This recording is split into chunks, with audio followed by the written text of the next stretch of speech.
Առավոտյան քաղաքապետարանի դռները փակվել էին, ով ներսում էր դուրս չէր կարող գալ, ով դրսում էր ներս չէր թույլատրվում մտնել, իսկ մուտքի մոտ մեծ թվով ոստիկաններ էին։ Քաղաքապետարանի դռները ոչ մեկի առջև չբացելու պատճառը ներսում իրականացվող գործողություններն էին, շենքում էին քրեական ոստիկանության, ազգային անվտանգության ծառայության աշխատակիցները։ Ստեղծված իրավիճակից դժգոհեցին նախ այն քաղաքացիները, որոնք տարբեր հարցերով առավոտյան քաղաքապետարան էին եկել։ Ես քաղաքացի եմ ու պարտավոր եմ իմանալ քաղաքապետին ինչու համայնք ձերբակալում։ Նույն պատճառով էլ ես եմ ստեղ, բայց որպեսզի ինչ-որ բաներ չկատարվի, մարդիկ հսկեն։ Ինչու ասամի քաղաքացին պետք է ներսեշտա իր գործունեությունը սկսել։ Ինչու համար կքաշկտել։ Խոչընդոտ ինչի բացատրենք։ Քաղաքացիների թիվը սկսեց ավելանալ, երբ ներսից լուրեր հասան, որ իրավապահները եկել են բերման ենթարկելու Գյումրիի քաղաքապետ Վարդան Ղուկասյանին։ Գյումրեցիները փորձեցին ճեղքել իրավապահների պատը, ներս մտնել ու թույլ չտալ, որ բերման ենթարկեն Գյումրիի քաղաքապետին։ Սա քաղաքացիներ ոստիկանություն լարվածության առաջին դրվագն էր։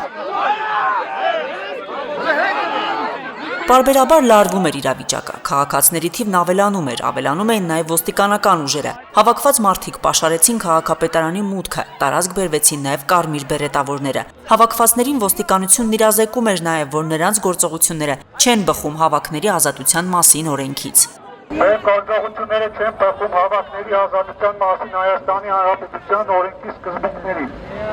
Մեր գործողություններով անհամաչափորեն խոչընդոտում է ճանապարհային երթևեկության անվտանգության ապահովման մասին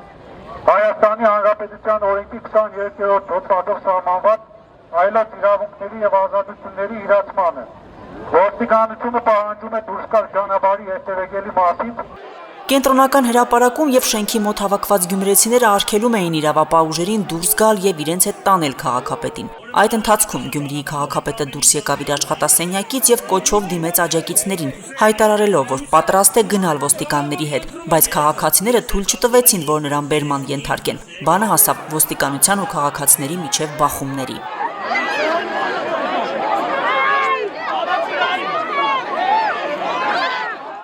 Հավաքված բազմությանը հետո հայտնել էին, որ Վարդան Ղուկասյանը վերադարձել է աշխատասենյակ, բայց րոպեներ անց պարզ դարձավ, որ քաղաքապետին շենքի հետնամուտքով ոստիկանները բերման են ենթարկում, կոտրելով հետնամուտքի դուռն ու պատուհանը։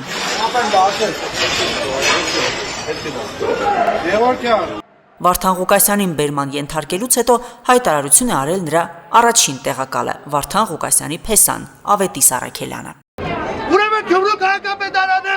գործադուլ է հայտարարում այն ժամկետ, մինչև Գյումրու քաղաքապետին ադրյալ քաղաքապետին վերադարձնել։ Գնացիք Երևան։ Լուսինե Հայրապետյան, Արթուր Մելիքյան, Հորիզոն